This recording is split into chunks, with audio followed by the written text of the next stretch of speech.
And I've tried to read as much as I could from the slant of the CP, from the slant of the SP, from the slant of the left opposition, which is where we come, our own tendency and party came from, a Trotskyist background. And they all have different slants. So the question is,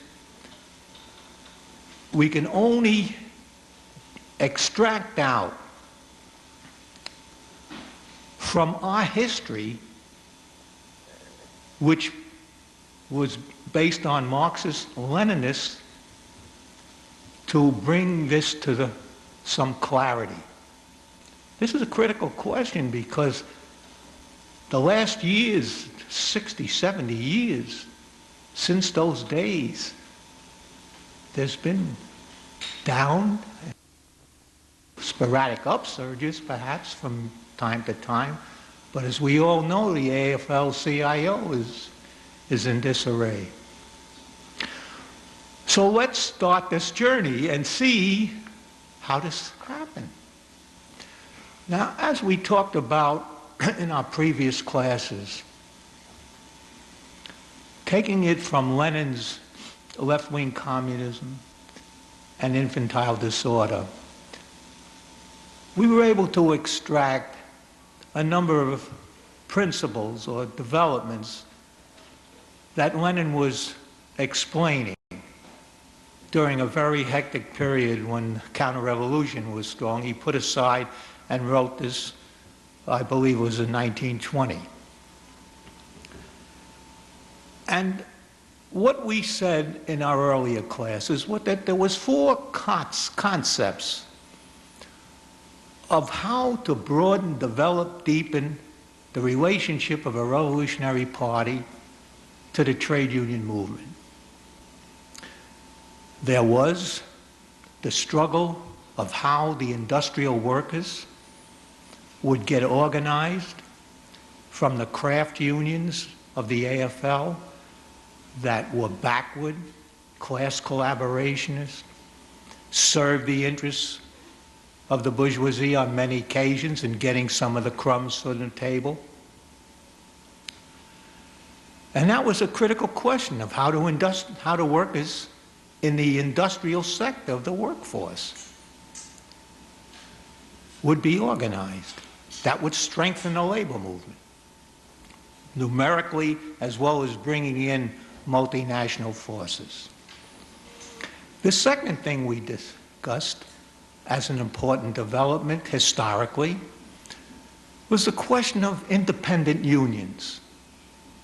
How the unions could find their way independently, both from the machinery of government and the freedom of, and away from the two-party system, two bourgeois party systems. The third thing, of course, in the building the industrial sector of the workforce included organizing the unorganized. That was an important consideration. The third thing we went through in the earlier period, starting as far back as the IWW, who actually fought for the industrial workers of the world, fought for the industrialization in the most revolutionary way, but had flaws in its theoretical positions.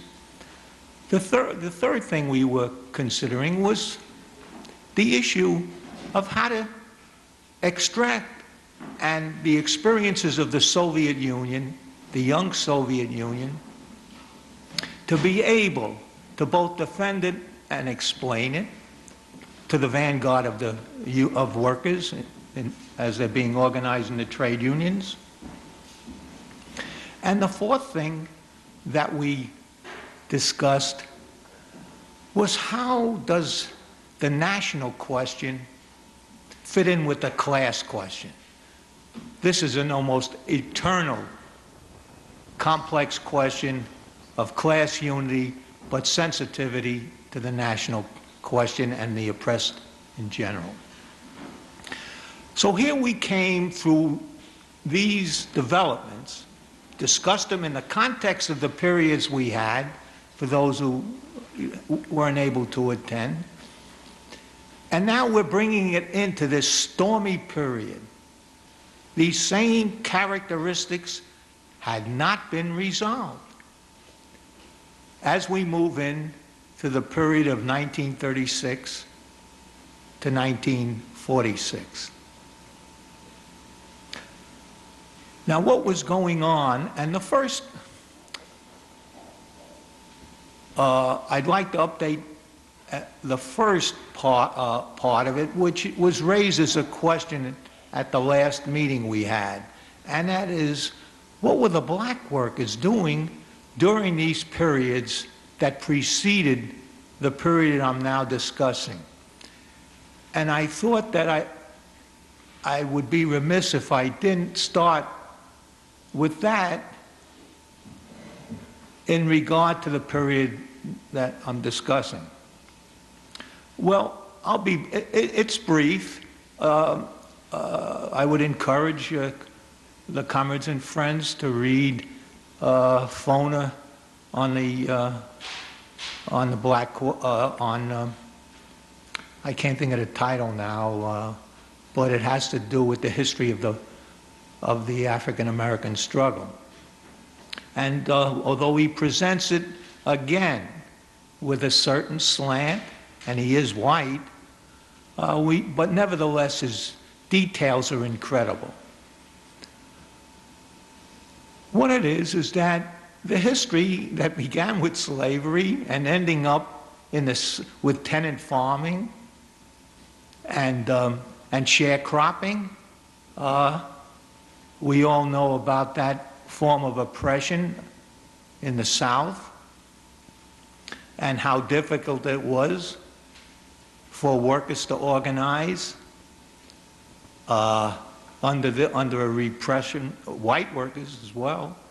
But the black workers, of course, were always shortchanged, both in life, in economics, in culture, from the point of view of their own culture, always shortchanged to the extent. And then, of course, after the development broke up, after the Civil War, the movement of black workers began to exit to the north, looking for work. But the years, what we called the 1920s, the golden age, where everybody was prospering, they said. For black workers, it was the same situation as well, but worse off than white workers when the Depression started in 1929. But where the beginning of unity began to be formed between black workers and white workers was in the unemployment councils that began to form in the 30s, and black leaders began to take leadership over that white workers who were unemployed as well, and with the support of the Communist Party. And there were other unemployment councils, but the Communist Party was the strongest. There was the Socialist Party, had unemployment councils, and someone named Musty, who became president of the American Workers' Party, he in Ohio organized unemployment councils. So there was a wave of unemployment councils, and black workers became leaders in the unemployment councils, but yet not only fighting from a defensive point of view. Evictions, hunger, poverty, health, so on. Black workers were still on the short end of the stick. But it did open up by 1932 with the election of Roosevelt, a Democrat. It did open up. And With that development began a movement of workers against the bosses, and black workers were a part of it for the first time and getting recognition, not with the AFL. That was the only union at that time. The craft unions were totally opposed to opening up the doors to black workers. But with the beginning of the industrialization of the capitalist system came this rush of workers in the industrial sectors to want to be organized. And then, of course, by 1934, the general strikes in San Francisco that included opening up the doors to black workers because the hiring halls controlled by the employers were racist. And of course, there was a communist leadership, and as a matter of fact, the Million Worker March of Local 10, that's the history of their own development. Then you had the Minneapolis general strikes, and that opened up the doors because it was led by the Trotskyists, who are a part of our own heritage.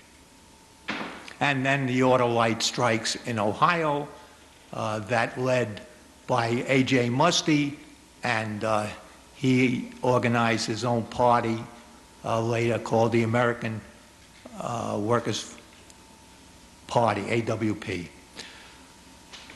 Now we're moving in, that was just the pre-introduction to the period we're now moving in, which is the second phase of what I call a revolutionary process. And that is the rise of the CIO.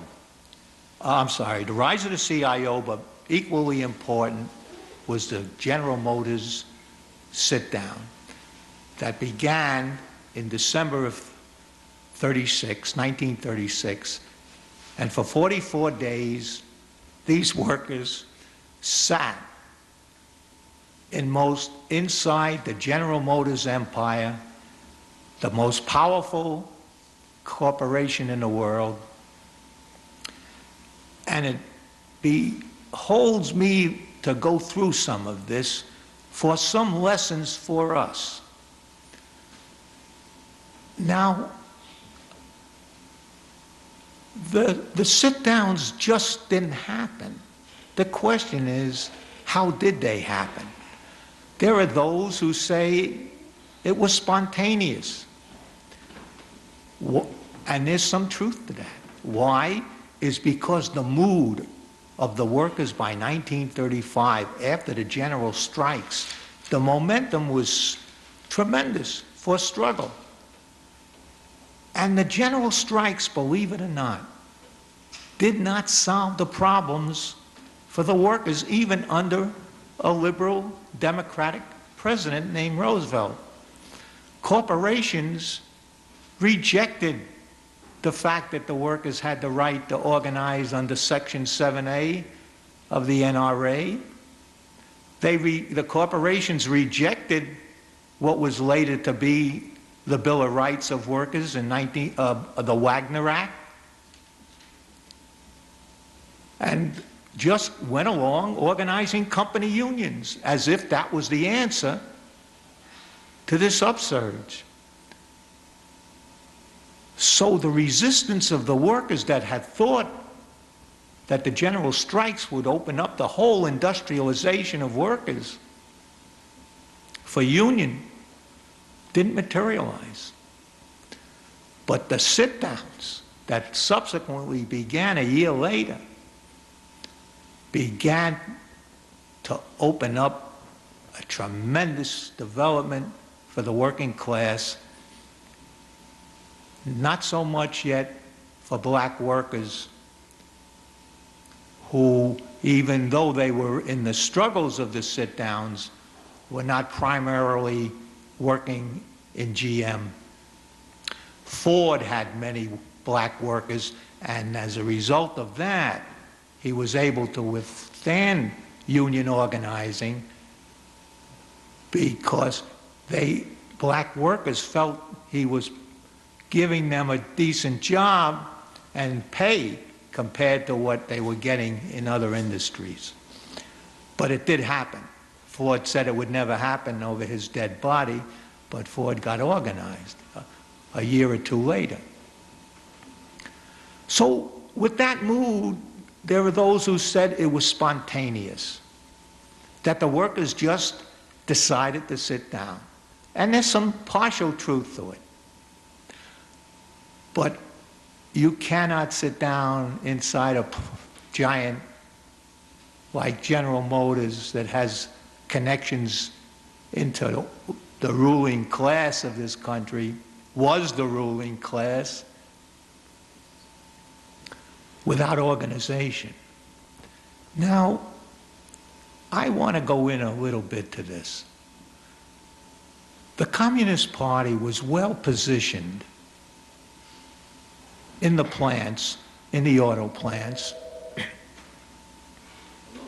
and was feeling the pressure from below because there was quite a number of sit-downs in the early 1935 and 6. There was, even in the auto industry, there were those who supplied frames.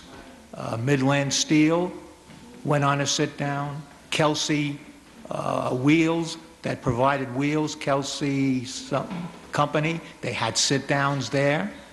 The rubber workers went on a sit-down. And of course, sit-downs had spread to Europe even before. In France, there was great sit-downs, historic sit-downs in France, as well as in Eastern Europe, Czechoslovakia, Poland. So the suite, both globally and here at home, was just overwhelming. But how do you take on the General Motors giant? None of these strikes, sit-down strikes, were against a company as large and powerful as General Motors. So it started out with the Communist Party assigning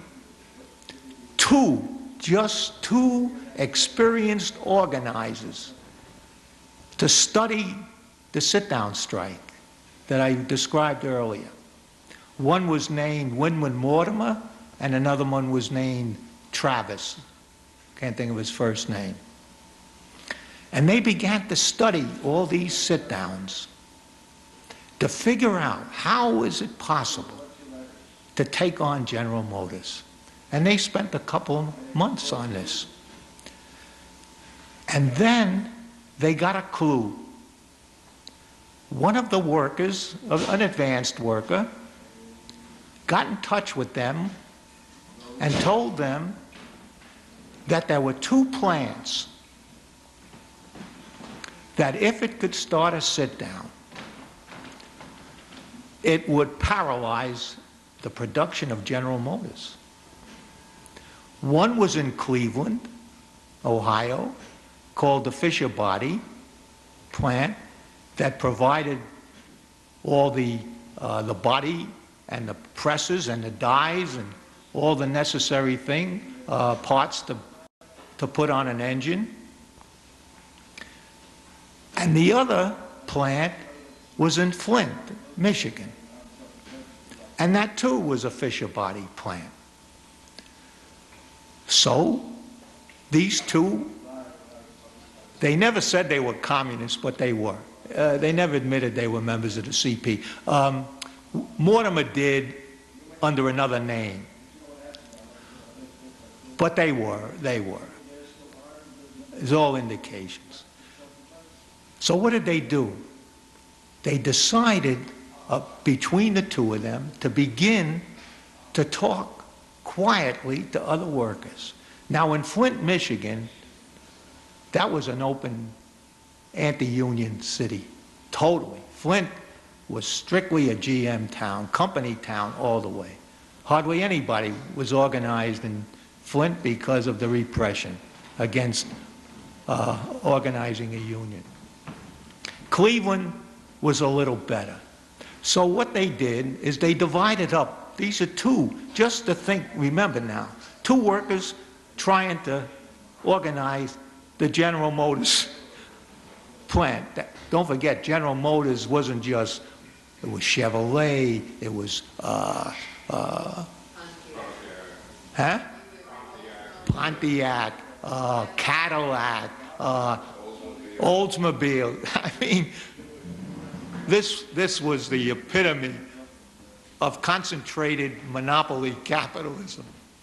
Two workers began to discuss it and start having meetings privately with some of those that they could be loyal to. In Flint, it was almost impossible. They followed Mortimer around, the cops got wind that he was in town, and they practically drove him out. So he decided after a short period of time, maybe he should go to Cleveland, Ohio, and work on a Fisher body, and Travis, who they didn't know too good, would work in Flint. I mean, can you imagine us sitting, you know, sitting in a party and working out from a fraction point of view? What do we do? Okay. So that's what happened. Mortimer went up to Cleveland, and Travis stayed in Flint.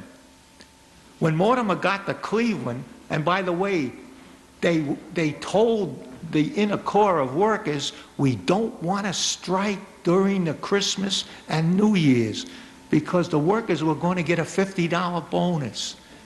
And they wouldn't dare strike. So that was the word out. Hold it to the first of the year, after the first of the year.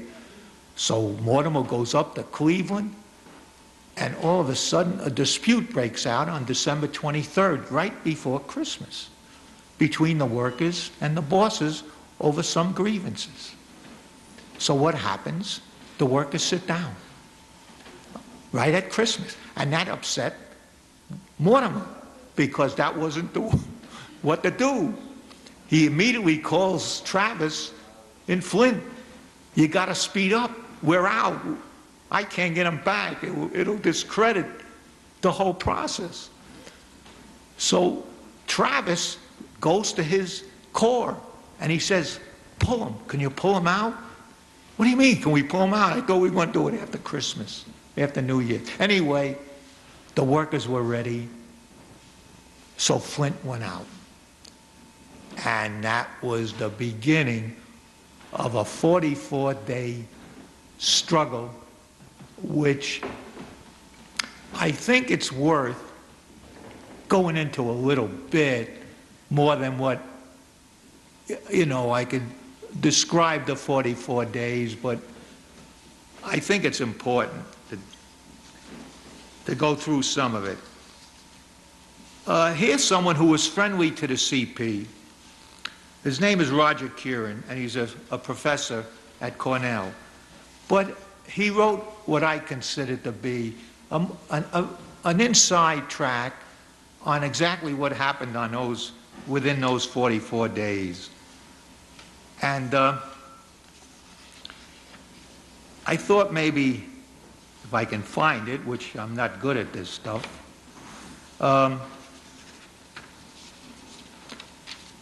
I think, okay. Once that happened, this is the end of the last phrase I used. Bob Travison was in Flint, and he, all of a sudden, this worker who was up in the, if you look at General Motors, it was buildings. It wasn't just one floor spread for miles like steel was. It went this way, and each of the floors had their own production process. So Travis was outside. Are they going to sit down? And all of a sudden, one of his close collaborators on the third floor opens the windows, and he says, "She's ours." Meaning, we got him. See, that included throwing out the foreman and the supervisors in order to get the plant secure. So when Travis saw that he's waving his hands, it's ours. That was the beginning, see. And then, and I'm not going to go through it because Kieran goes through pages of this and pages of it, but I thought there were certain parts that I underlined. But I'll go from my memory of this. When you go on a sit-down of 44, which hadn't been planned for 44 days, they weren't sure how long they would stay out. It involves what you call discipline and democracy. Those two phrases are important. Discipline, because if you have hundreds of workers sitting in the plant, there could be a breakdown, there could be tensions, there could be arguments. So they set up committees, committees for sanitation, committees for transportation, committees for media, committees for security, committees for food, committees for cleaning up. I mean, it was the most disciplined group of workers sitting in the plant 24 hours a day. Now, this may not have maintained itself if it wasn't for the support coming from outside. Once the sit-downs, it was clear, particularly in Flint, more than Cleveland, women formed their own battalions. They were called auxiliary, women's auxiliary, but they weren't really auxiliary. They carried weapons like baseball bats and some of the material that was thrown out to them that was parts of the car, of the GMO, hinges, you know, there's heavy parts to a car, and they were giving it to the women. And the women, they wore red berets, and they were communists and socialists. And there was even a woman named Janora, I'm sorry? Dollinger. Well, she became Dollinger. Before that, before she married Dollinger. Anyway, she was a leader, and she was a Trotskyite. The Trotskyists were smaller in the plants, but they were active. And at every time, there was times when General Motors would reorganize, particularly in Flint, because it was an open city, open shop city. So every so often, GM would try to thrash in, break the sit down, and then there would be resistance. And the women outside, in addition, did a lot of the preparations for food. They broke windows to get it inside, and doors that were that the cops and the sheriffs and the National Guard weren't aware of. So the relationship of the sit-ins to the outside forces was incredible. But that didn't stop GM. The last part of this that I want to discuss, that GM decided they couldn't wait any longer. They had to break the strike. So they got a judge to give them an injunction and get them out in violation of trespass and other violations of felony charges of hurting a sheriff or beating on someone, a scab. And then they organized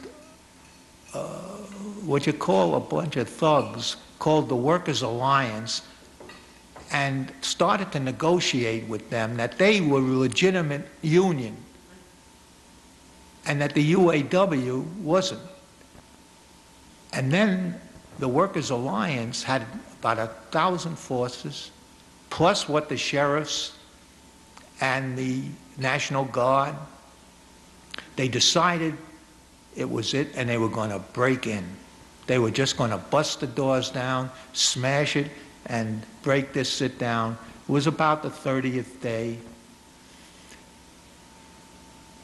And it got word inside and outside, and they thought this was it. Besides the legal attack would be the thrust of this thugs and goons that were going to break into the into General Motors. So they decided they had to open up another front. Another front. In other words, they decided that the only way was to try to get another part of the plant to shut down. And they discussed it in a democratic way, and finally they selected what they call Plant 4, which was also on another floor and very heavily controlled by the company. This parts of General Motors was not totally in the hands of the workers. So they decided, how would they get into this Plant 4? And so to make a long story short, they had a diversion where they organized hundreds of workers to move toward Plant 9. That's how many plants there were in this one power company. So all the goons and everybody went to Plant 9. And in the middle of the night, about 100 workers slipped in to this critical Plant 4, seized it, and threw out all the company officials. Everybody was shot because they were all looking at 9. See, I mean, I just want to end on this note to show that, you know, when we talk about the thousands and the strikes and it's all true, but you know, when push comes to shove, sometimes, and it's in our own history too, that it's a handful that decide the course of a struggle. Certainly, my own experiences with Sam Marcy in the plants in Buffalo, these leaders used to come to Sam's house in the middle of the night to discuss tactics and strategy as to how they can develop the struggle. Let me end on just that field. But the impact of that, the impact of the General Motors was incredible. The UAW itself grew from 30,000 in that 44 days plus to 500,000. Join the union. The UAW grew from 30,000 to 500,000. Workers were, talk about organizing and having to go out. The workers were coming and join the union. Why? Is because when the strike ended in 44 days, GM really surrendered in a way. They thought that they had to get production going.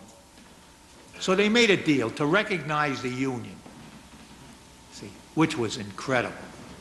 Number two, they decided that the union could represent at least 17 of the plants that were in General Motors, which meant that it wasn't just the body shop, the Fisher body or the one in Cleveland.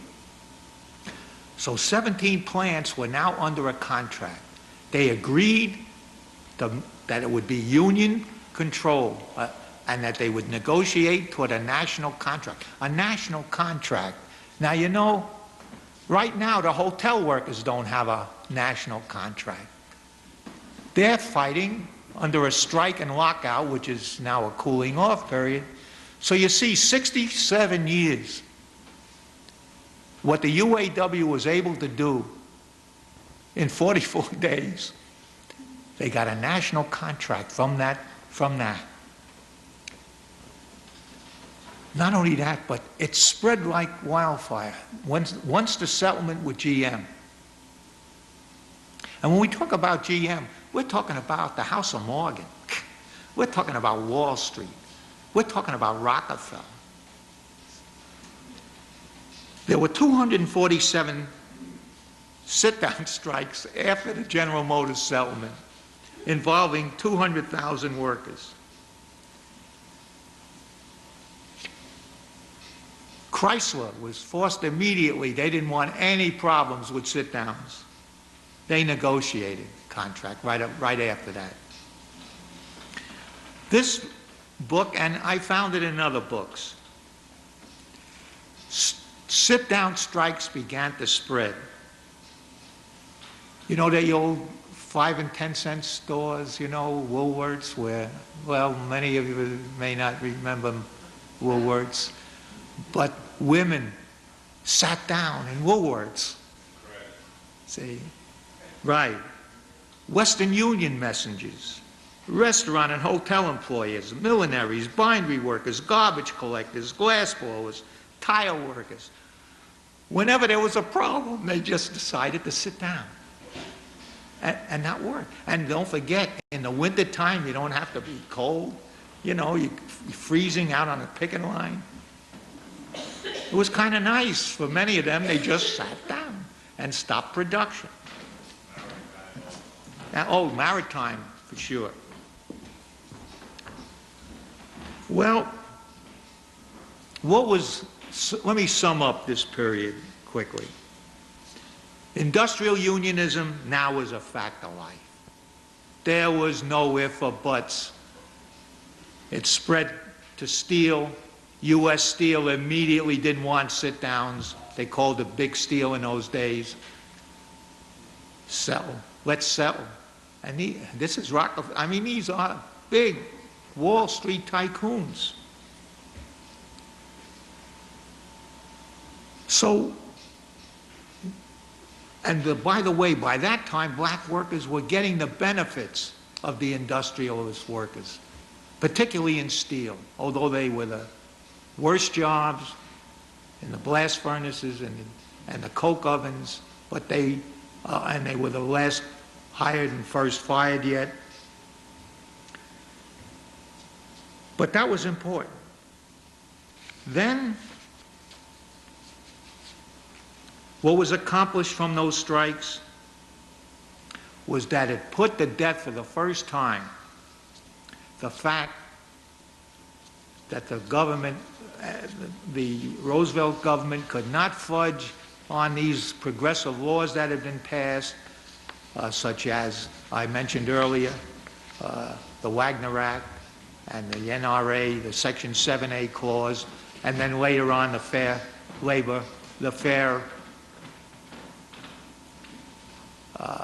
Practice. It's the act that created time and a half and eliminated child labor. So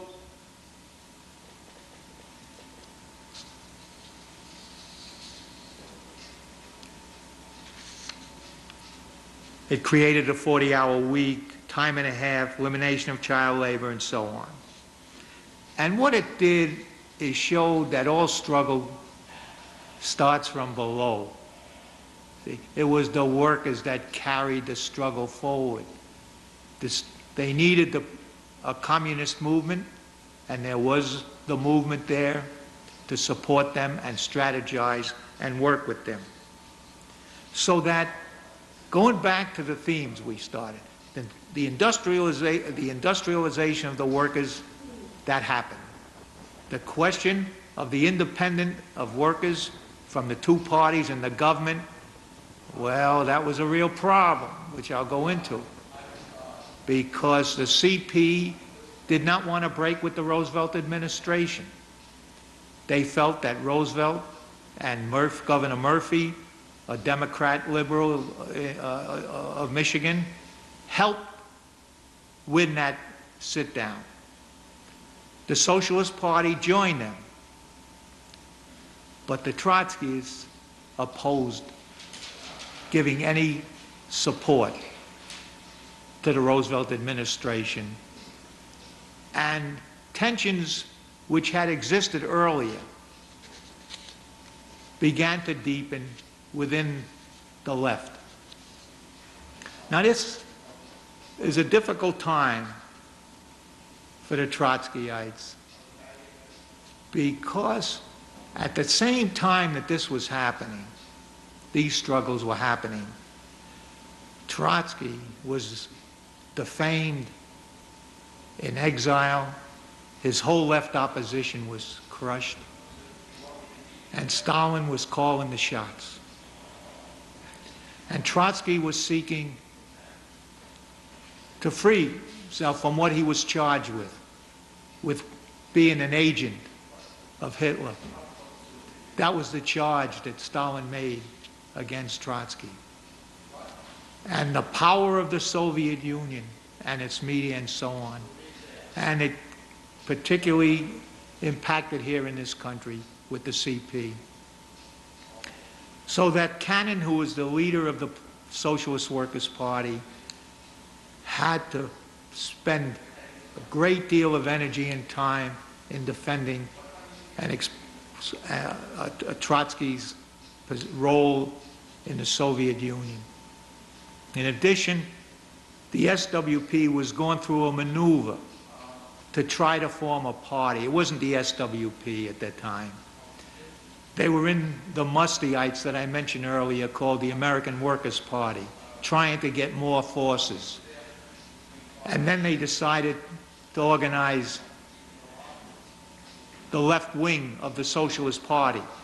It was beginning to develop from Norman Thomas, and they wanted to make an entry into the Socialist Party to form a bloc with the left wing and come out with a new party, and that would be the Socialist Workers' Party. But the Mustyites didn't want to break with the AWP. They felt that Cannon was violating what he had promised to stay with the AWP. So a fight broke out internally. Anyway, this occupied the Trotskyists in the midst of this big upsurge in the 30s. Now I want to go into the why is it that the CIO, with all its credibility, the Communist Party, with all that it gained, it grew from about 18,000 by some reports to around 50,000 in just during that year of the sit-downs. So what happened to the CP and the CIO? Why wouldn't it move forward? Why wouldn't the dynamics and the momentum of the struggle move the whole class and the parties that supported the class forward? And this is the critical question. The issues that begin to emerge after the sit-ins ended at the end of 1937 began to develop tensions in the CIO. I mentioned at the last class that we had about 10, started with 6 AFL leaders that formed the committee for this, the committee for the Congress of Industrial Organizations, just a committee. Well, out of those 6, 4 of them decided to leave the CIO right after, in 1938. Now, why did they leave the CIO, and who were they? That began splits and tensions inside the CIO. There was a number of factors that were important. First of all, what unions were they? These were unions that had nothing to do with the upsurge of the industrial workforce. They were led by David Dubinsky, a social democrat, who was head of the ILGW, the International Ladies Garment Workers Union. And he was scared to death of the sit-ins and the rise of these new unions: auto, steel, rubber, electrical, that I just described earlier. He won over other unions in that industry, the millinery workers, who were part of the early CIO. And he won over the cap workers, millinery workers, and it was about four or four unions that won over, including a very well-known and respected leader at the time named Sidney Hillman, who was head of the Amalgamated Clothing Workers. Why did they split from the CIO? Well, the pressure, one of a number of reasons. One, the pressure from below, the development of the mass industrial workers that was sweeping over the country and marginalizing these unions. Two, they were very low-paid workers that weren't in struggle. See? And then, along with that, was Roosevelt decided he had to break up the CIO. And being the power of a president of a country, he began to discuss privately how these unions could come back safely into the AFL and go after John L. Lewis, who at that time was head of the CIO, who he hated because Lewis had led a number of mine strikes against Roosevelt's wishes. So they began to see the beginning of cracks. But most important was Roosevelt, the president's hands in it.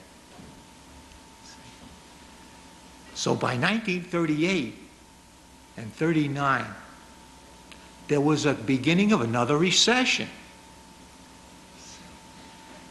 And Roosevelt, thinking, and by the way, no different than George Bush, who planned the Iraq War long before 9/11, Roosevelt was planning to intervene in the Second World War, even though the U.S. was not involved. It was a European war between the Nazi Germany, French, and the British in particular. And there was a lot of feelings here of pacifism and neutralism. Stay out of the war. It's not our war. He had to overcome all that. And with a recession coming on, he then pumped up the defense industries and began the process of preparing for what happened in 1941. And that was Pearl Harbor. So that the CIO was faced by a wave of patriotism. The rest of the CIO, wave and wave of patriotism after, well, if you think 9/11 was heavy-duty stuff, I gotta tell you, after Pearl Harbor and the Nazi invasion that began to show the concentration camps, and the issue became fascism versus democracy, not a struggle between two imperialist camps over the spoils of the world. Slowly but surely, Roosevelt began to whip it up, and the CIO began to collapse. And what happened was the CIO began to get jobs inside the government. Sidney Hillman was hired at the War Labor Board. Office of Production was Phil Murray, who then became the head of the CIO. He had a big government job, had to distribute the production processes throughout the country, along with, naturally, big business.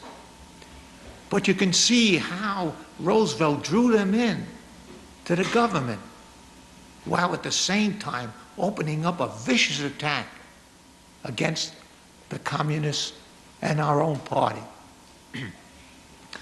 Now, the CP, the main thrust of the CP losses were based upon the red baiting and the attack on them. But they did shoot themselves in the foot. Because they were following a Stalin line, and Sharon had raised some, and I'll just be brief on this, on the question of Stalinism. When, in 1935, well, we talked about it earlier. From 1928 to 1935, the CP went through the third period, it was called, the third term. Stalin had gone left, and he urged all the parties in the world to go left. And the CP broke with all the labor unions and started red unionism, got more sectarian, called the Social Democrats social fascists because of the capitulation in Germany by the Social Democrats to Nazism, was a threat to Stalin. So he made a big attack on social democracy. It isolated the party, even though they led some very courageous strikes between 1925 and 1928 and 1935. In Gastonia, North Carolina, in New Jersey,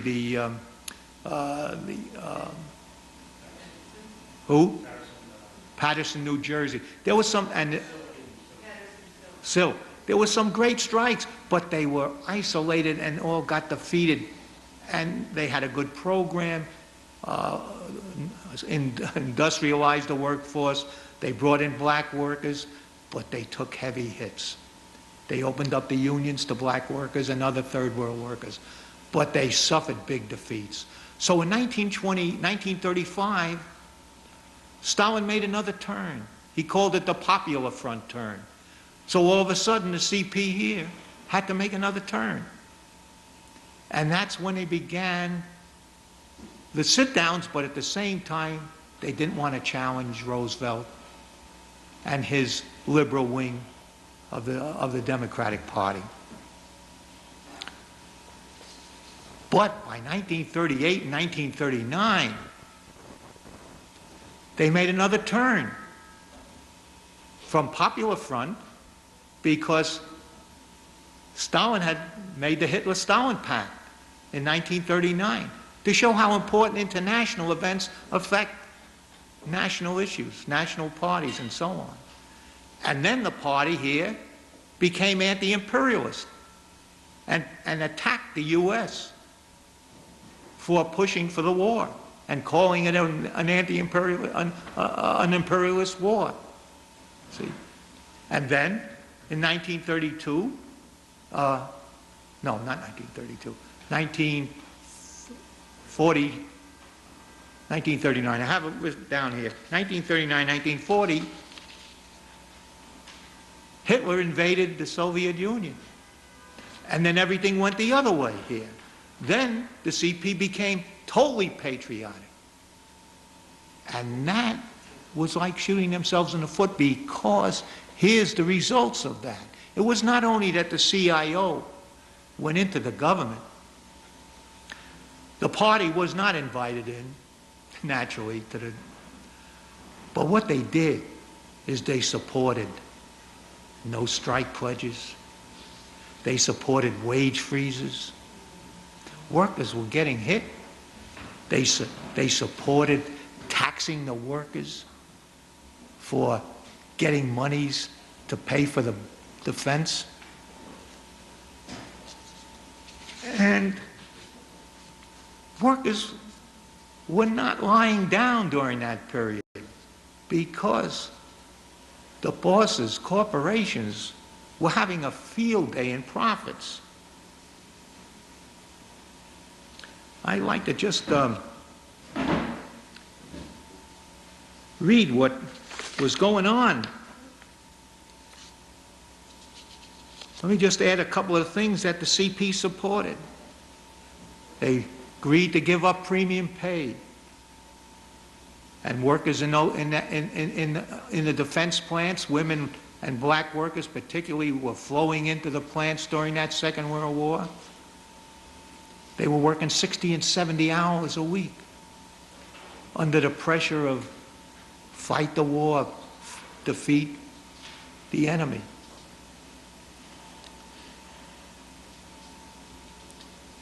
So that labor sacrifices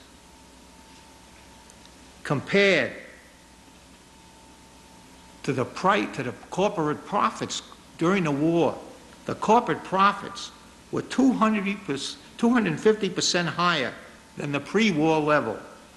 Prices rose 45%, and wages were frozen at 1941 levels. Contracts were cost plus. You see them today. During the Second World War, it was much, much worse because they had all Europe to feed. And compare this in addition to the sacrifices of the workers. There were 12 million, over 12.5 million workers who joined the Second World War. 300,000 died, killed or missing. 300,000 wounded. Almost 5,000 seamen died. These are Union people delivering war material produced by Union labor. There were, out of the 12 million, there were 3 million Union workers that went into the war.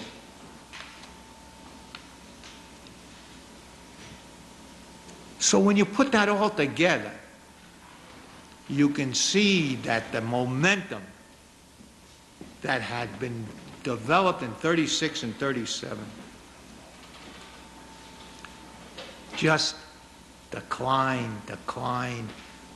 But workers still went on strike during the war. I have a figure that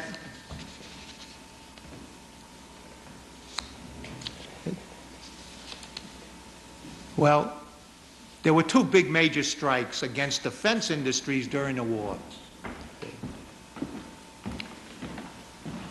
And they were crushed. But the workers consistently tried to fight back during the war in spite of all the patriotism and the collapse. Now the Trotskyists took a different turn and were isolated, but their credibility was high. In 1940, they passed the Smith Act. The Smith Act made it a felony just to advocate against the government, or what they said, to overturn the government. And they went after the Union in Minneapolis and the party in New York and other places. And in 1941, they all went to jail. The CP refused to support them. But 1948, the CP, under the Smith Act, went to jail. And the Trotskyists said, Farrell Dobbs was running for president, said, we'll support you. But the tensions between the CP and Trotskyism were so deep that the totality of what happened during that period led to the denouement of the labor movement, because without a communist involved in the relationships, binding their skills, their experience to the trade unions, advancing the issues that I mentioned earlier,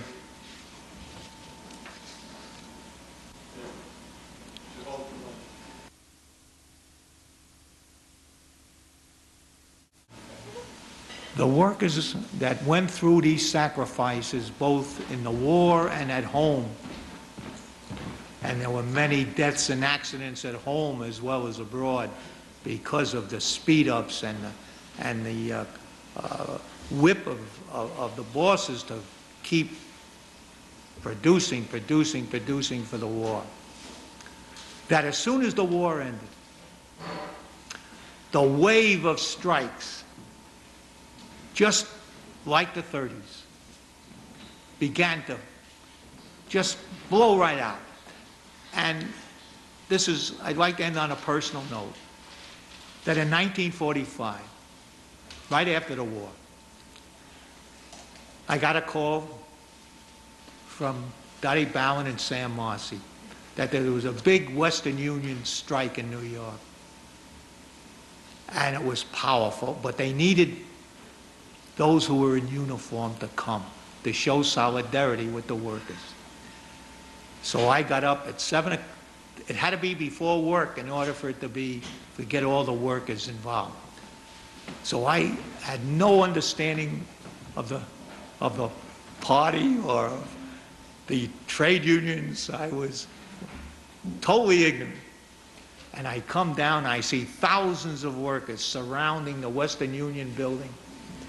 They had this tremendous building downtown at 7 o'clock in the morning. I just couldn't believe it. Where did they come from? And there was Sam with his group and Dottie with a group of his. And he saw me and he waved. He said, join them. So I joined Sam Marcy. And that was the beginning of my relationship with the Marcy tendency in the SWP. That's it. You were in uniform. Oh, I was in uniform. Oh, that had to be. You had to be in uniform. So what happened with the strike? The Western Union strike? I have no idea. I really wasn't involved in labor. I came out because, you know, it was...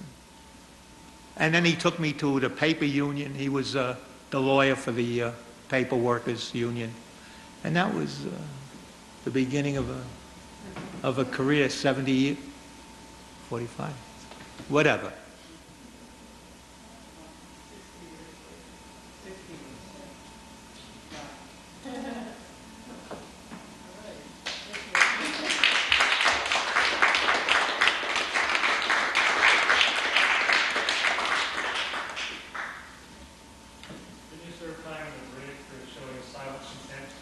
Yeah, I was in the brig.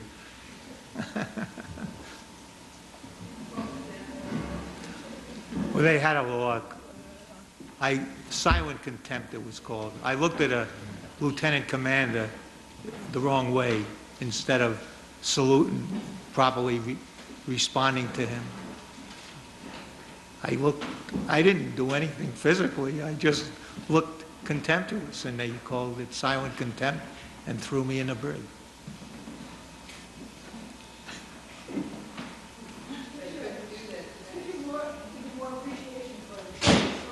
Oh, I loved it. I loved that time in the brig because when we marched with our big P's on us, you know, we'd walk into the mess room to eat before anybody else because we were isolated. But then everybody was lining up to get food, and they'd see us, and you know, hey, you know, they kind of, yeah, really, and respect. And also a little fear, because there was full, you know, lifers in the brig. I was a volunteer, you know, I enlisted. But hey, some of these lifers, they were rough guys. I mean, in the Navy, but there was a lot of respect. A lot of respect. Thank you. Okay, so I want to just take a show of hands first. Okay, so we got. Okay.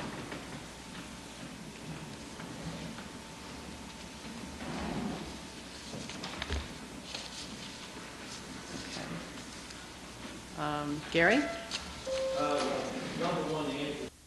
Question.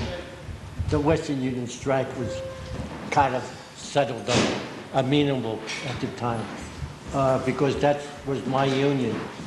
Eventually represented what a lot of people would call today Western Union domestic.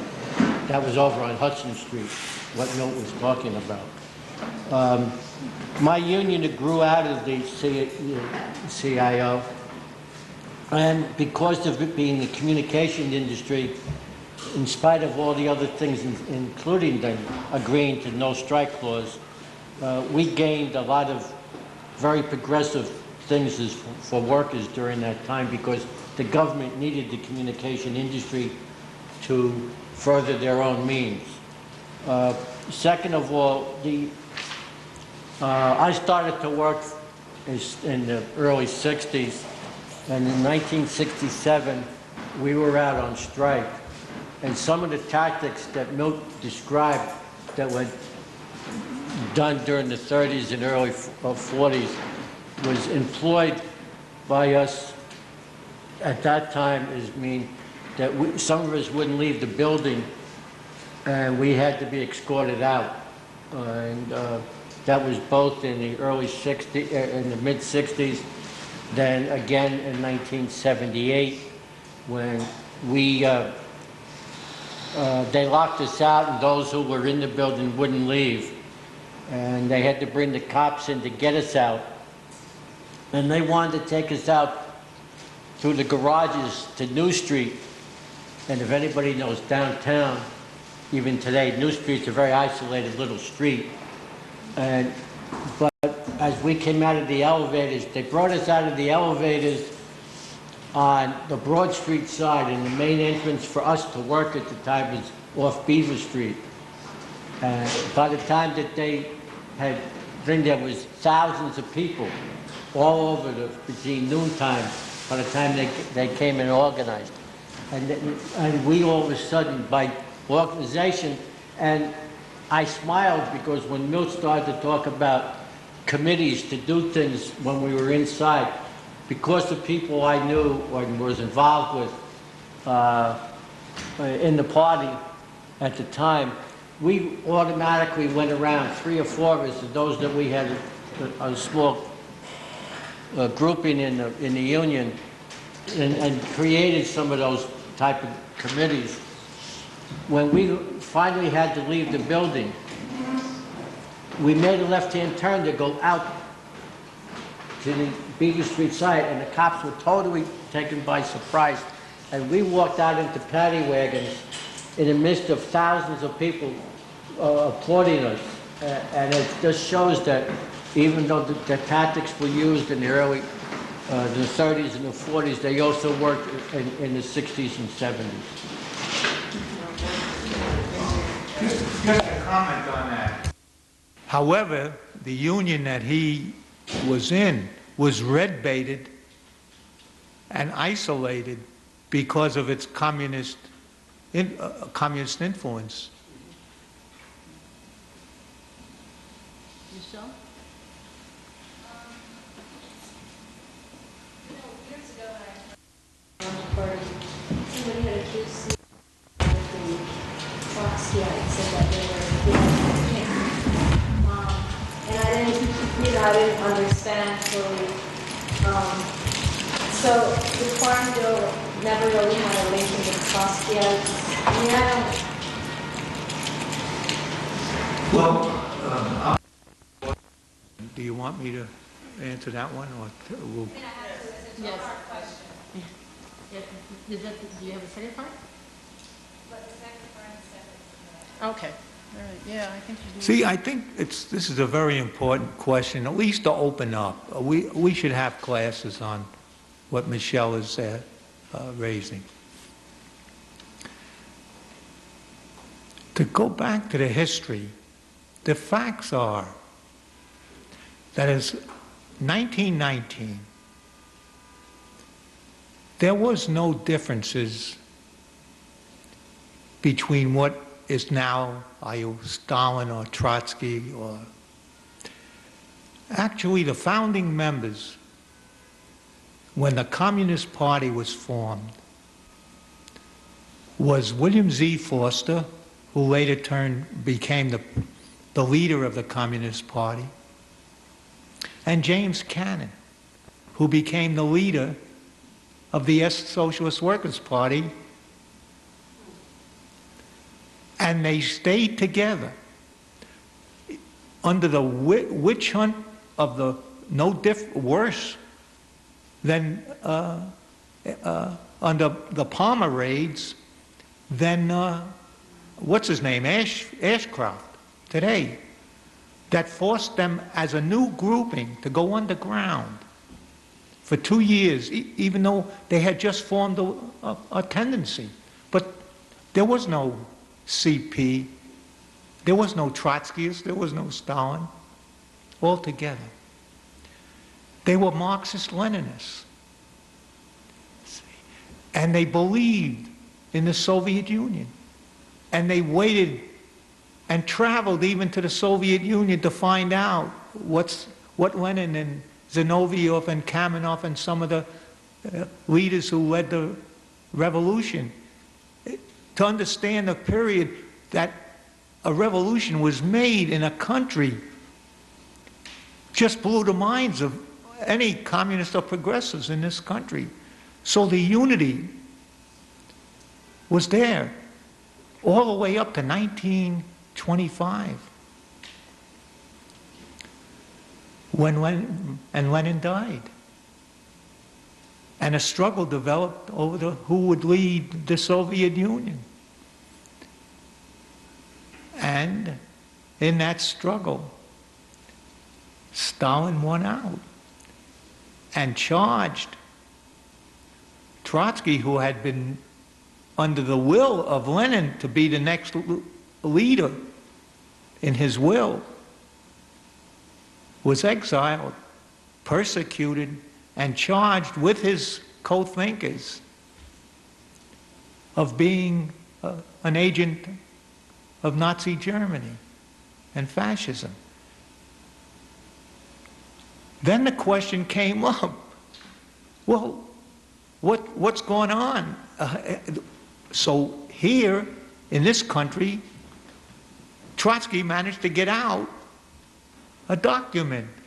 Nobody knew what was going on in this inner struggle in the Soviet Union that led to this big attack on what we call the left opposition. They were the left opposition to Stalin. And when that came out, all those in the party, including Sam Marcy, began to study this, get this document, and begin to read it and see that there was substance behind, there was a politics behind this frame-up. But they still stayed in the Communist Party. They did. I think Sam stayed in till 30s. Huh? He stayed in until after Hitler came over in Germany. Yeah. Is that 32? 32. See?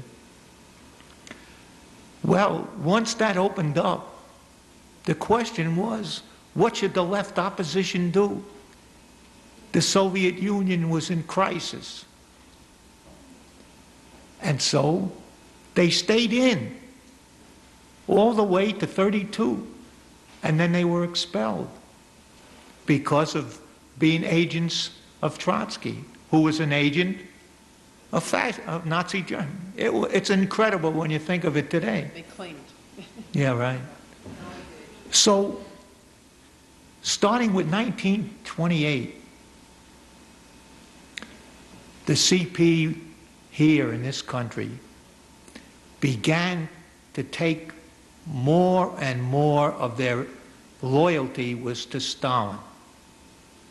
Forster and Earl Browder, who were the leaders, brought the Stalinist ideology here to this country. And what's most important that I thought of, even for this talk, was that the difference between Lenin and Trotsky, Lenin and Stalin, without going into the politics, which is for a class, a real class. But when Lenin wrote even this document that we use in this class, the left-wing communism and an infantile disorder, he wasn't dictating to the parties around the world. He was lending the experiences and the lessons of the revolution.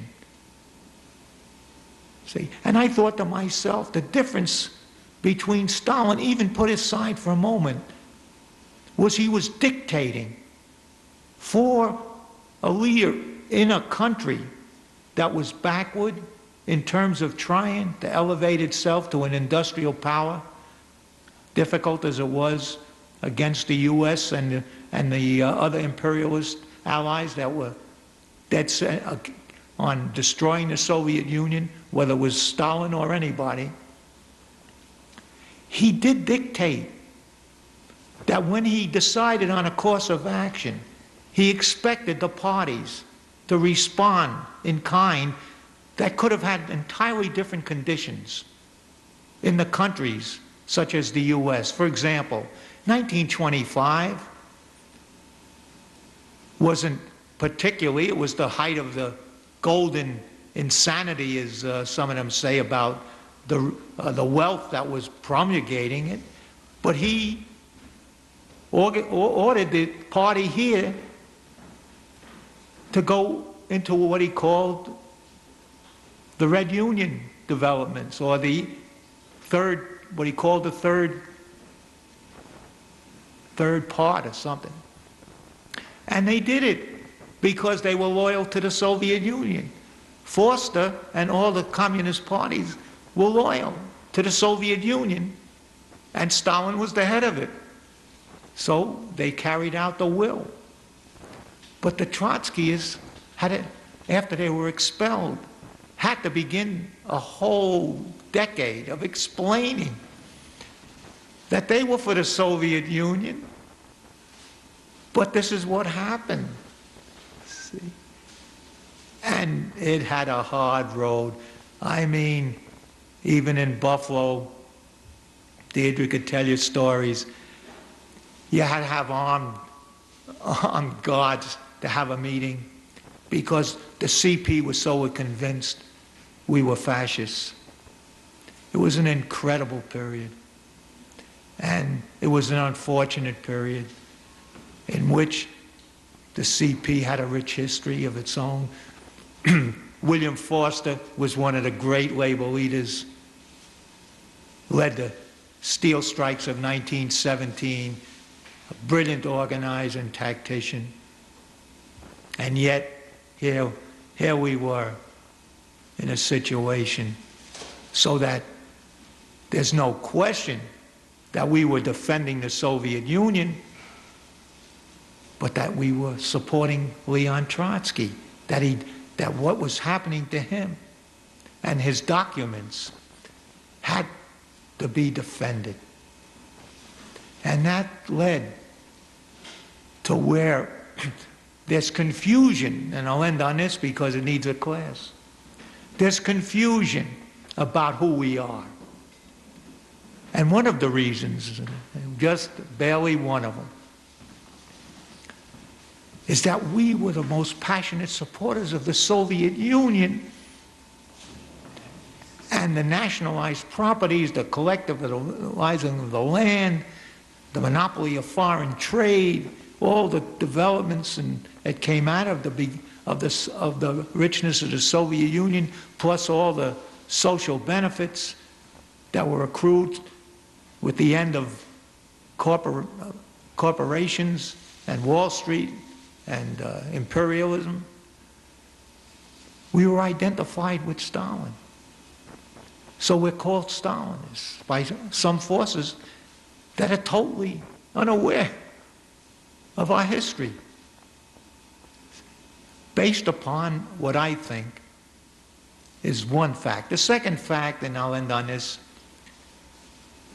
is that those who claim to be Trotskyists began to weaken under the power of U.S. imperialism. And the Socialist Workers' Party that we were once a part of began to accommodate, along with others, to imperialism. Not that they were the mouthpieces of it, but they were adjusting their ideology, such as what happened in the Korean War, the Chinese Revolution.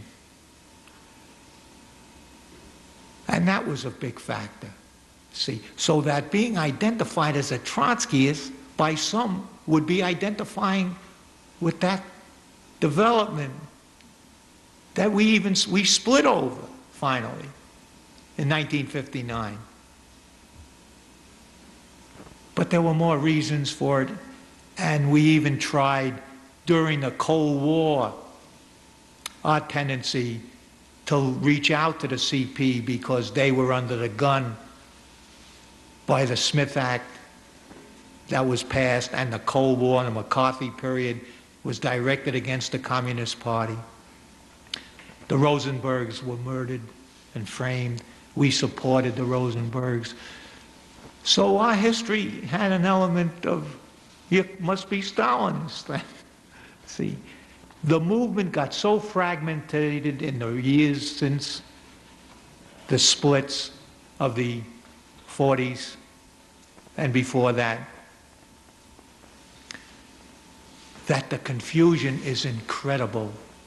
And what I thought was a discussion for a class is based upon new people coming around that have to understand and get clarity about who's who, a scorecard of what's what the movements were all about, because today it's a mishmash. And young people who just want to struggle come to, well, why don't you all work together? I mean, it's a natural feeling.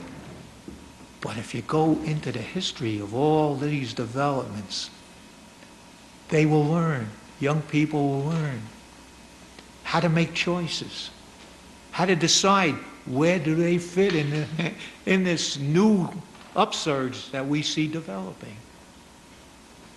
And stop using labels for openness. Labels don't do it.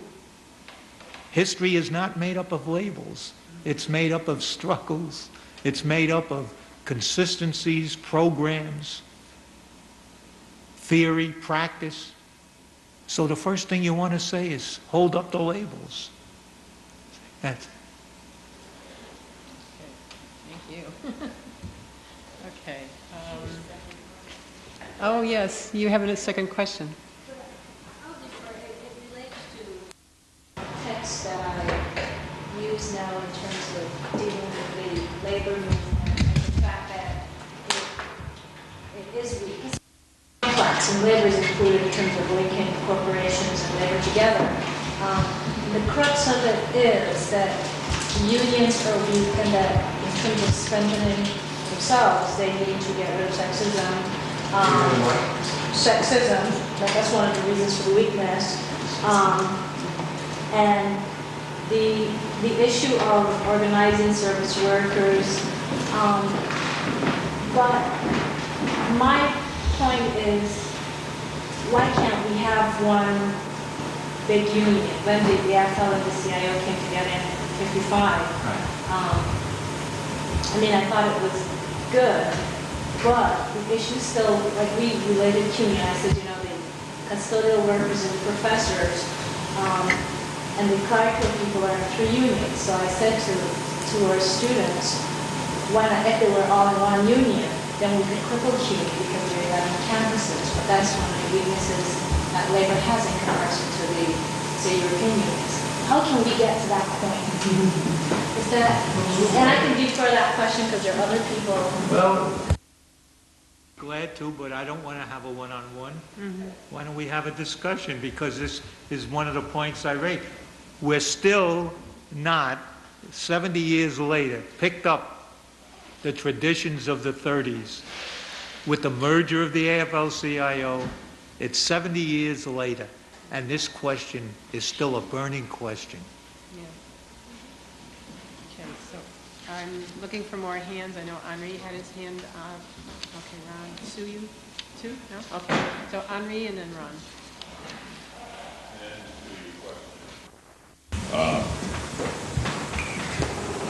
It's pretty hard to bring them together because each individual union has a leader, and he or she will not give up their job unless they can get something for it.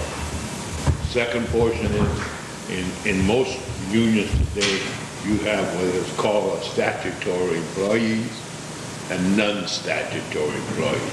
The non-statutory employees cannot join in with the statutory employees. So they go around another way, but that still doesn't make it one union. For example, in my union, we are non-statutory employees. We cannot go on strike. We cannot organize. We can't go out and organize. To so-called protect ourselves, we became affiliated with the ILA. We're independent. We do our own organizing, negotiation. We do our own elections, different from there. But we would not give it up for a big union. For example, we are the deck department on the ship. There is an engine department, equal rank, so to speak. Chief engineer down to third assistant, captain to third mate. They will not. They've become very close, but they still will not give up their position to join together. Most recently, they have agreed to negotiate together. But the fact that there is a differential in the two top positions, the master or captain and the chief engineer. And it's a problem there always. An arbitrator ruled some time ago during the first atomic ship that we were on board that the engineers said because there was more engine room policy, they should get the most money, especially the chief engineer. But the responsibility would remain all with the tech department. The medical, the police, the law would be for the tech department. Where the engine room would get the money and not have the responsibility. If a ship goes aground, they're not going to call a chief engineer. He'll call a captain. So that's one of the things to keep us from in those two unions. And then we have the unlicensed people, which is statutory employees. They have a right to strike. They have a right to organize, which is we have an arm's length agreement to talk to each other, but as far as we go. Another thing plays into the union is what I call militarism. We run around in these ice cream suits, these khaki suits with stripes on it. You're nothing but a laborer, but you can't get it across to a lot of people. And they think that makes them important. 1 stripe, 3 stripes, 4 stripes, but they cannot relate to the other guy down below. One time the ILA had a base pay was higher than a chief mate, number 2 on the ship.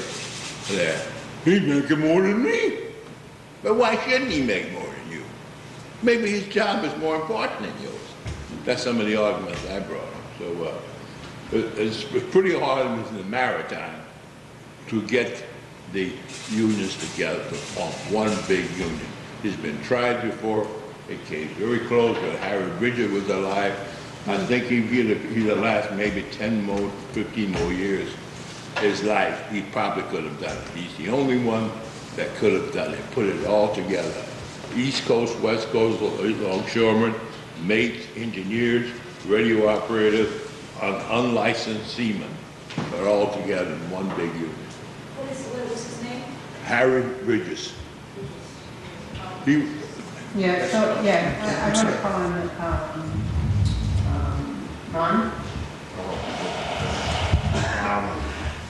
I want to interject that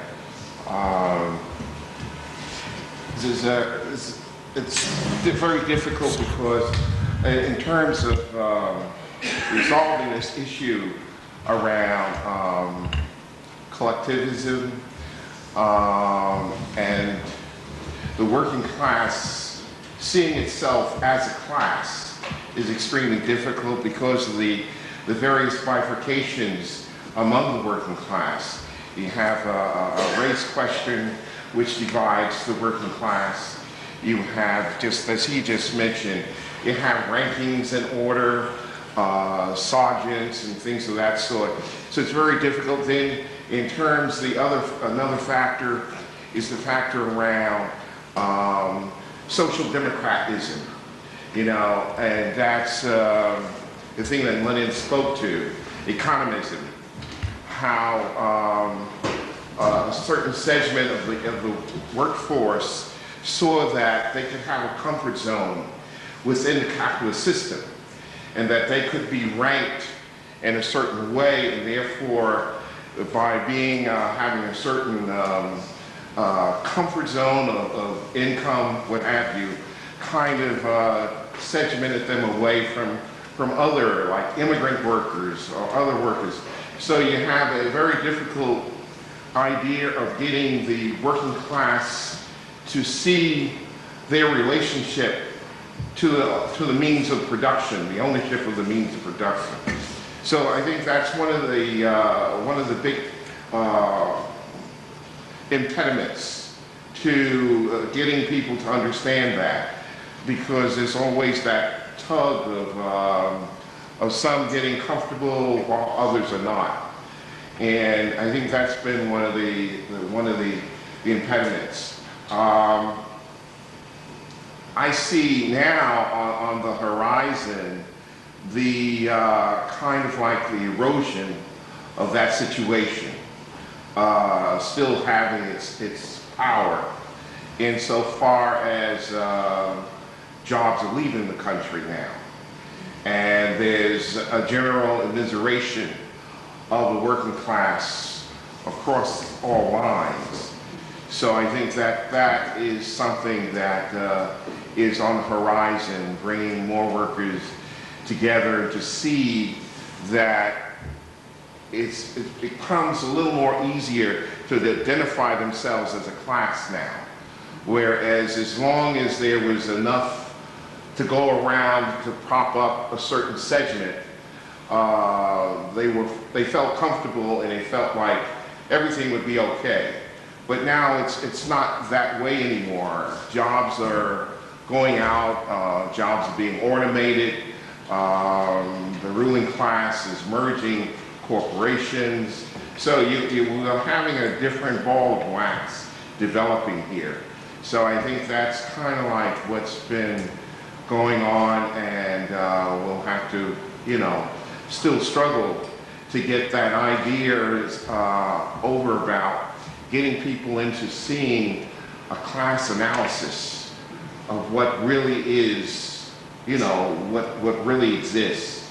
Because, you know, you have a lot of, you also have the big factor too of a lot of religiosity in our culture.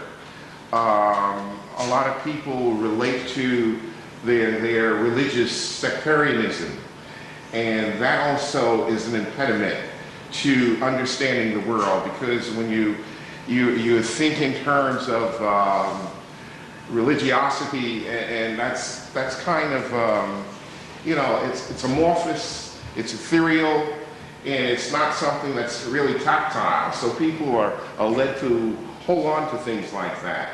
And that kind of erodes their sense of rationality, I feel. Maybe no one else does, I don't know. But anyway, I see that as also an impediment. And, but anyway, the initial thing is that it's becoming more tactile that workers are workers. And I think that's what I want to say. Well, I think this brings up that we really need a class about the current situation with the movement very soon. Maybe we should like jump ahead, like in this series, and then go back to some of the decades we've skipped over. But just in terms of the question about uniting the unions, and it's actually a very, very big issue within the labor movement right now. And the fact that there's a whole grouping of unions, especially those in the service sector, that are actually have formed a bloc called New Unity, what is it called? New Unity Partnership, that are actually advocating just this, what Michelle was talking about, that there needs to be mergers, and in fact many of those unions are the result of many mergers already.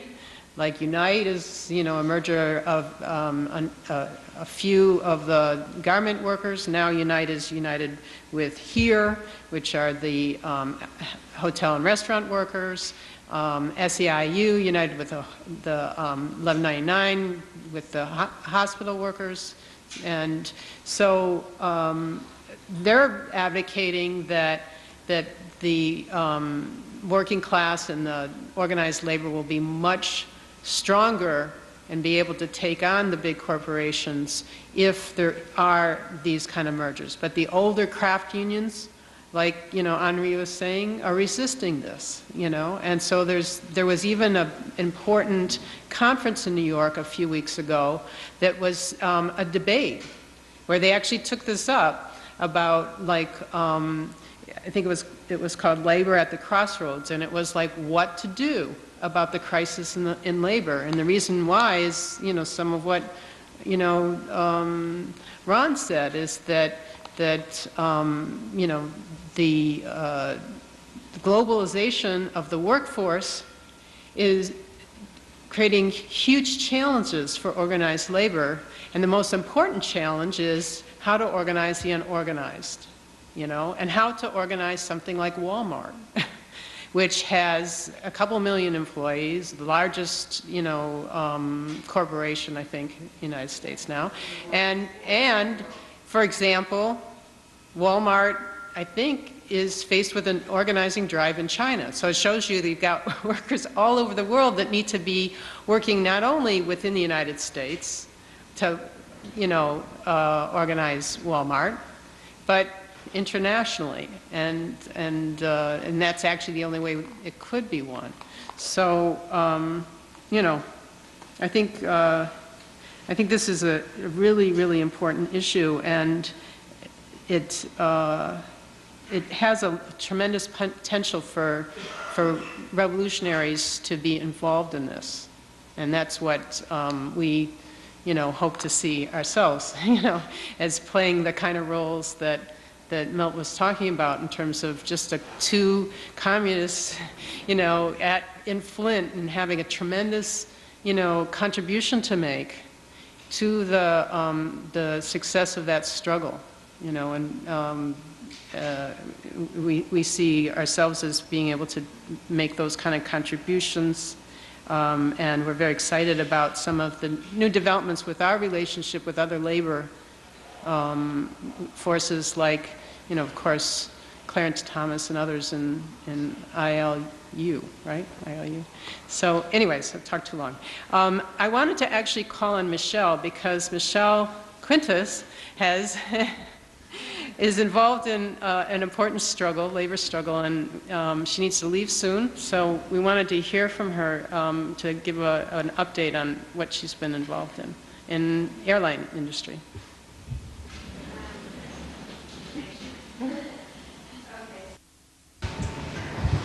Let's see, the airline industry, right now we have, of the 26 carriers that are a part of the Association of Flight Attendants, 8 of those companies are in bankruptcy, and they're using bankruptcy courts still, you know, since it's been successful over the past few years, to get even more concessions, terminate pensions, shred work rules, various things like that. And so about a year ago, the AFA merged with the CWA, and the CWA has helped us form a more member-driven, more worker-engaged structure around resistance.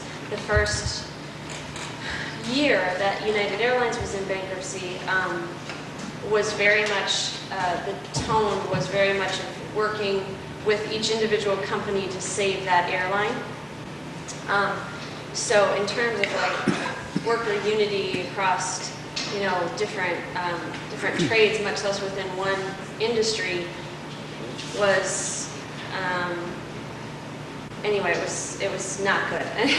But there, I think Henri had said something about division of leaders, and we had that, and still probably have that even just among rank and file. Why would we want to be with, you know, ramp workers and flight attendants together, you know? Or why would even flight attendants at one airline want to fight back with flight attendants at another airline?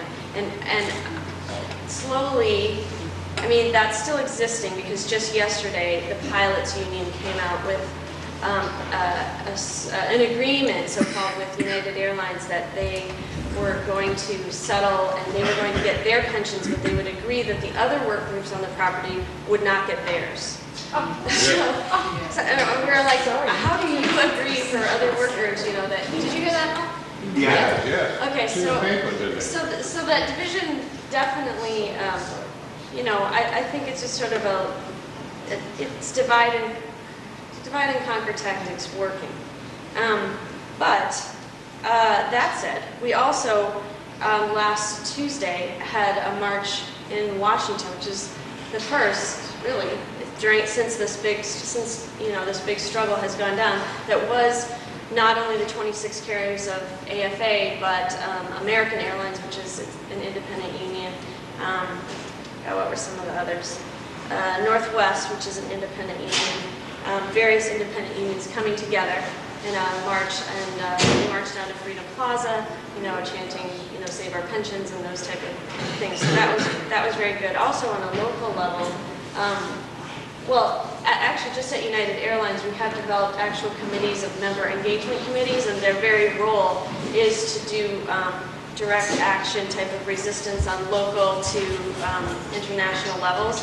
A couple of weeks ago, we had a sit-in our work area of about 20 different flight attendants who brought our local issues to local management. The local base manager was trying to leave with his briefcase in his hand, and all the flight attendants said, no, this is very important and you're going to stay. And one by one, each did a little speak out against this particular manager, and all the rest of the managers you can see scurrying around in the back. What are we going to do? What are we going to do? And it was very empowering for these flight attendants that were involved in it, and it's something very new for them. And as they each came out speaking, you know, whatever. It was from small things to, you know, what are you doing with our pensions? You know, to, well, I've never met you before. If, you know, if you're our manager, why do you never come speak to us? Those type of, you know, that range of things that they came up with. And, you know, just each of them speaking out together, all coming out saying, when are we going to do the next one? What else are we going to do? So that led to, okay, we're going to do holiday actions. All the passengers are out. We're going to, we've been thrown out for leafleting, so we're going to hand out candy canes with messages on them about like what United Airlines is giving airline worker, you know, flight attendants specifically for Christmas. And these include, well, terminating pensions, another 10% wage cut, which flight attendants were only starting at $19,000 a year anyway, so talk about a wage cut on top of that. A 16-hour workday at this point, which would mean it would be legal for a flight attendant to work from New York to San Francisco or LA and turn around and come back all in one day. You know, these type of really archaic, you know, a 16-hour workday. I'm thinking this has to be illegal, right? So we're going to put just a few bullet points on candy canes out to passengers in gate areas. And this is all sort of building for, we're doing a, what we call chaos, which is basically strikes, intermittent, random, unexpected, strikes. And we're doing votes at the various carriers throughout the month because if any, the president of the International has put out that if any of the carriers, let's see, any of the bankruptcy judges at any of the air carriers, if they terminate or abrogate any of our contracts, that all 26 carriers will start chaos strike actions. So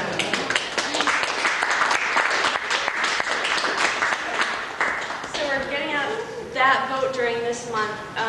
The first, of course, the courts are dragging their feet on timelines of when these things are supposed to come to decisions, so that they, doing things like, well, we're going to decide in 30 days, but 30 days no longer includes weekends, so that's just, things like that, so that the dates will move further away from the holiday travel time. So, yeah, I guess that's really it, because we're building for those. Chaos stands for create havoc around our system, and the system is the network of airplanes and travel that goes from one place to another. So basically, if you can, similarly to what sounded like happened in the auto plants, if you can get one key link or two key links, you don't even have to strike for more than a few, like maybe an afternoon, and the entire system will break down for for the day or even a week, because the planes are not going to be in the proper place and that kind of thing. So, and the general tone, there's some fear about our jobs, of course, but the general tone is what else do we have to lose, and we're ready, and we're building those lists of people who are more able to go and participate in these. And that's another thing that's kind of different about these strikes is that if there are people that really can't afford to take those kind of risks, there's others who can, and it doesn't matter if there are FAA minimums. So a flight maybe needs to go out with 6 flight attendants. If it only has 5, that flight can't go. So, I mean, of course, we don't want one person walking out, but if one person from every flight walks out, now you have a group of people that they still have the solidarity, but the other 5 don't have any sort of discipline. So those people who are able to take maybe a 30-day leave as a result of taking some sort of action, they can, do it for all of us. So, we're like I said, it has to be member ratified, but the tone is generally strong so far. So we'll let you know by the end of the month. And by January, we'll probably be coming to you for solidarity stuff. So.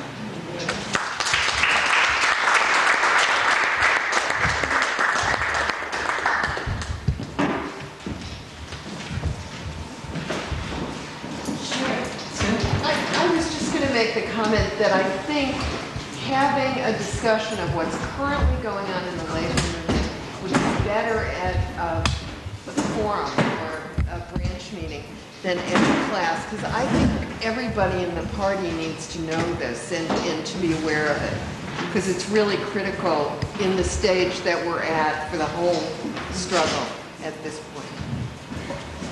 One comment. I think I wanted to comment. No, just one comment. Okay. We want to start on time for that meeting. Because we go at 7:30, we only got an hour and a half, and it's a lot to talk about. Okay. Yeah. I think it should be meeting end classes so we can get maximum participation and discussion too.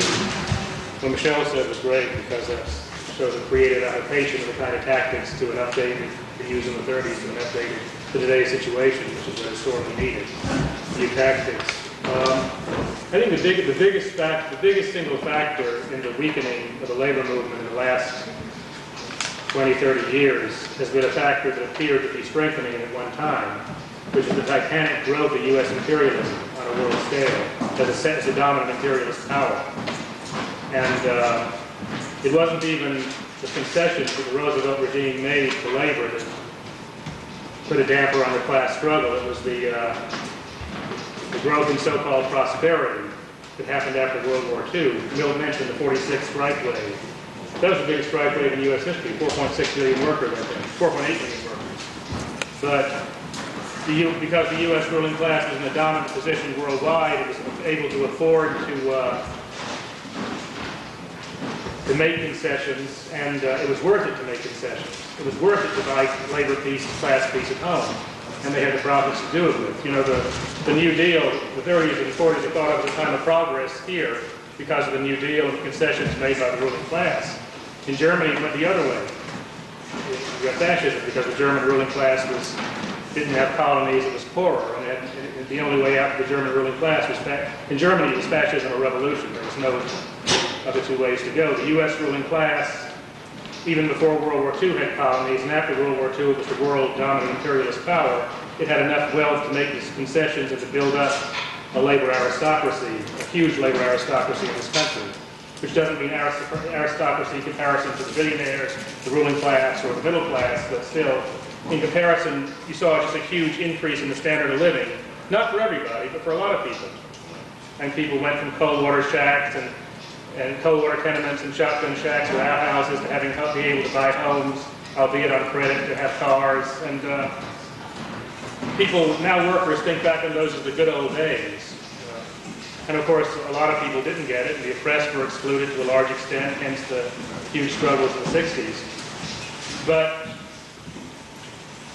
the irony in all this, the cruel irony in all this, is that this same huge wealth that the U.S. ruling class accumulated enabled them to fund the technological revolution that this huge change in the composition of capital that brought in so much, the so-called high-tech revolution, which has now enabled them to cut jobs wholesale and to weaken the labor movement, while meanwhile the U.S. labor movement has isolated itself from the rest of the world by running around waving the flag and linking its fortunes, the leadership linking its fortunes to those of the ruling class. And at the same time, it's isolated itself to a large extent from the poorest and oppressed workers in this country, while it shrinks down to 12% of the workforce, 8% of the private sector, and there's millions of unemployed people out there, and oppressed people who have no concept that unions are for them. You know, there's this truism that war equals jobs. To give an example, in the 70s, I was working at a shipyard in Virginia, Newport News Shipyard. It was the biggest privately owned shipyard in the world. 40,000 workers, about equally black and white. It was non-union, and it was mostly military work: subs, aircraft carriers, also some oil tankers. We had a 6-month strike to get a union in. We won. It was the United Steelworkers came in. And this was, huge employment. 40,000 workers in one plant. Imagine that.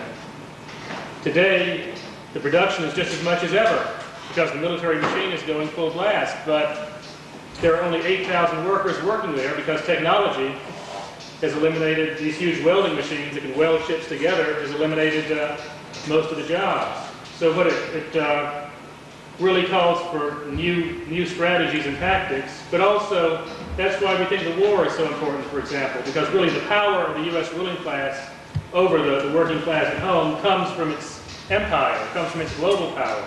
So you always have to fight the anti-imperialist struggle together with the labor struggle. That's just a comment about the NUP. I think it's a mixed bag because it's not.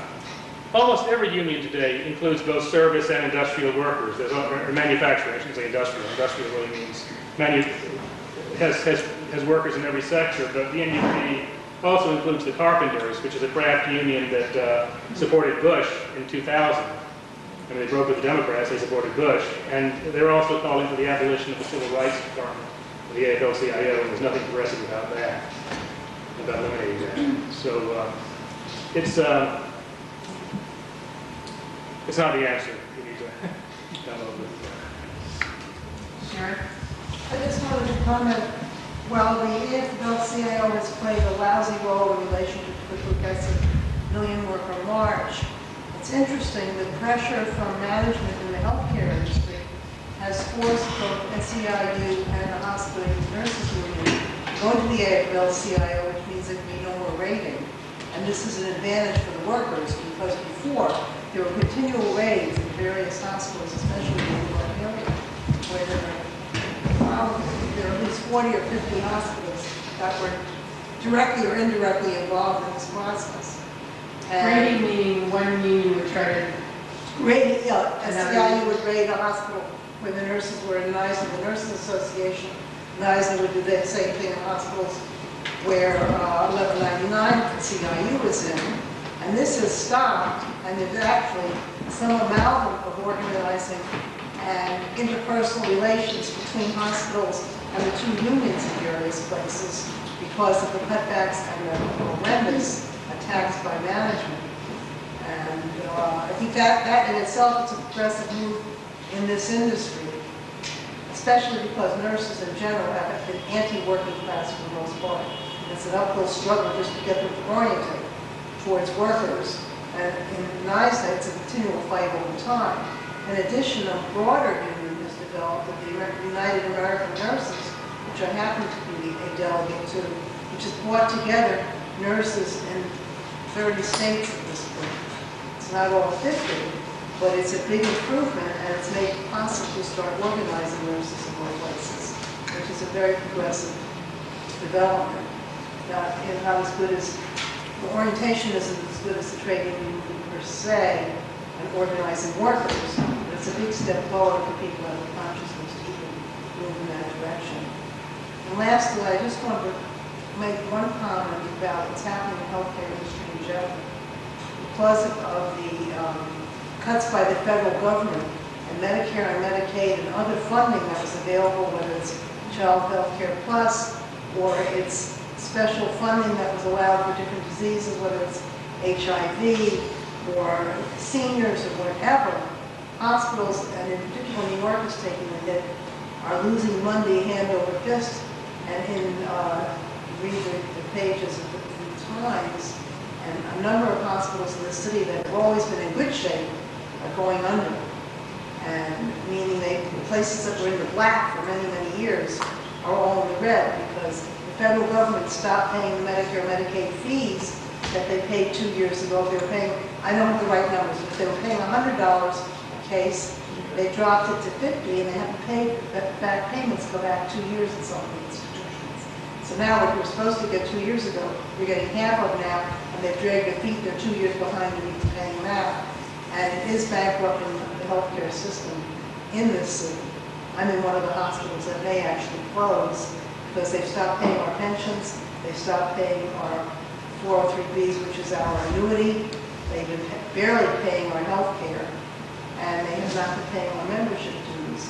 And this is all... Did they lay off a whole lot of people? What? Haven't they lay off? Well, and we just had a layoff of 125 people, and I almost went out the door myself. It just happens that something was reorganized and I'm still in. But it's to the point that the pension fund has told them if they don't pay this, and they owe them almost $1 million, by March, our pension goes out the window. There's no pension for nurses. And there is judges involved in it.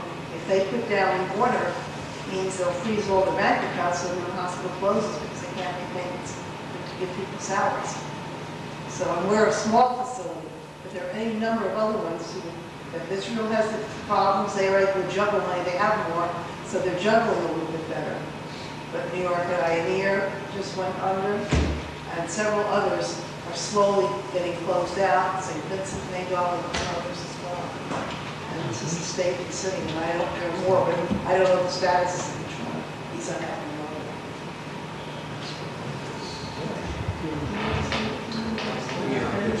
This is a very rich discussion and lends itself to where are we at as a party trying to get into the labor movement and the masses as a whole who are crying out for some remedies and relief in a historic organization that has a history of struggle as a union. It's, as Marx said, as long as capital exists, there'll be unions. There's got to be those who join together collectively. And joining together collectively, it lends itself to becoming combat organizations historically. That's the role that Marx and Lenin conceived. That was inevitable. So that we see unions today not as some see them, and that is they identify leaders with their unions. That's a historical misnomer. Leaders come and go, and they, particularly in regard to crises and the kind of developments that occurred in the 30s, leaders arose that were new names in regard to developing in the mass industries. But history is bourgeois history, so they repeat those names that carried out the revolutionary struggles. But in those days, there were names talked around that were based upon the struggle, and they were looked upon leaders. And it was only with the reaction that these leaders reaffirmed their hegemony over their unions. They were very, very weak, including John L. Lewis, who was a titular leader not only in the mine workers but in the CIO as a whole. So it's a crisis of leadership as to how to liberate unions for what they were intended for. They were intended as combat organizations. And the times are coming, such as it's slow, but it'll increase in tempo. And what Bill is saying is true, but the changes are so dramatic that this superpower is now reviewing its own contradictions and finding itself. And I hope that on next Thursday I'll be able to elaborate on this aspect of the super-imperialist power. And then finally, what led the 30s and the real lessons of the 30s was that even though I was able to explain how individuals were able to grasp this new reality of sit-ins, the decisive factor was that the mood was there. The mood was there, and something would have happened. It would have happened. Would they have been the same leaders? We don't know, because leaders did rise to the occasion, leaders that reflected the struggle. But the mood was there. You cannot, they could not, Roosevelt under any circumstances, Wall Street,